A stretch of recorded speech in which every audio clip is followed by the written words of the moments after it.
નમસ્કાર મિત્રો, આપની યુટ્યુબ ચેનલ સુખકર્તામાં સ્વાગત છે।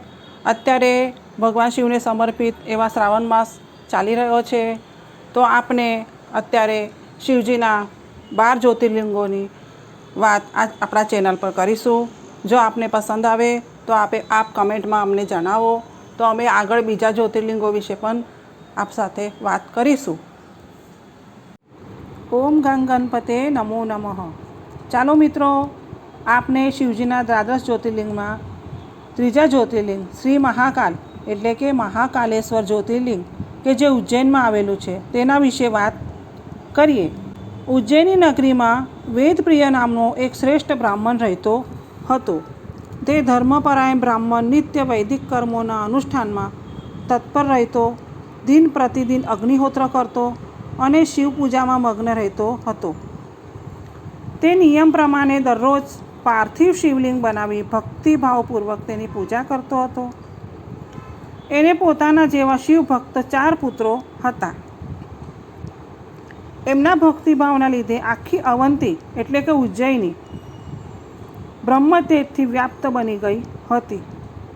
એ સમયમાં દુષ્યંત નામનો એક ધર્મનો દ્વેષી અસુર રત્નમાલ પર્વત પર તપ કરીને બ્રહ્માજી પાસે વરદાન મેળવી ચૂક્યો હતો। તે અભિમાની બની વેદ ધર્મો અને સ્મૃતિ ધર્મોનો નાશ કરી નાખતો હતો। તેની નજર હવે ધર્મને લીધે રમણીય દેખાતી અવંતી નગરી એટલે કે ઉજ્જૈની પર ઠરી હતી। તેને પોતાના 4 મહાન દૈત્યોને બોલાવી અવંતી નગરી પર કેર વર્તાવવા માંડ્યો, પણ ત્યાં નિત્ય શિવના ધ્યાનમાં તત્પર રહેનારા બ્રાહ્મણો એનાથી ડર્યા નહીં। પરંતુ અવંતી નગરીના બીજા લોકો અત્યંત ગભરાઈ ગયા। તે બધા બ્રાહ્મણો પાસે આવીને કહેવા લાગ્યા, આ દૈત્યો તો આખી અવંતી નગરીને ખેદાન મેદાન કરી નાખશે। જ્યારે દુષ્યંત અસુરના ત્રાસે માઝા મૂકી ત્યારે તે વેદપ્રિયના 4 પુત્રોએ વિધિપૂર્વક શિવલિંગનું પૂજન કર્યું। પછી તેઓ ભગવાન શિવનું ધ્યાન કરવા લાગ્યા। એવામાં તેમની પાસે દુષ્યંત સૈન્ય સાથે આવ્યો।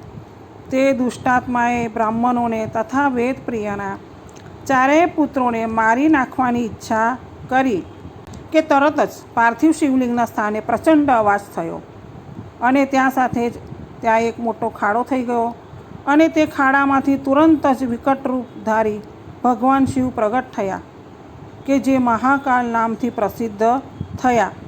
દુષ્ટાત્માઓનો નાશ કરનાર તથા ભાવિકોના શરણરૂપ થયેલા શિવે મહાસ્વરૂપે પ્રગટ થઈ દુષ્યંત અસુરનો સેના સહિત નાશ કરી નાખ્યો। એ ભગવાન શિવ મહાકાલેશ્વર જ્યોતિર્લિંગ નામથી ભૂતળ પર પ્રસિદ્ધ થયા।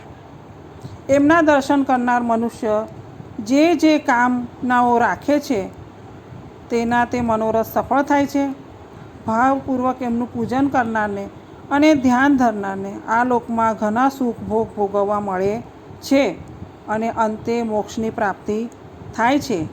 દ્વાદશ જ્યોતિર્લિંગમાં શ્રી મહાકાલ એટલે કે મહાકાલેશ્વર જ્યોતિર્લિંગ ત્રીજું સ્થાન ધરાવે છે।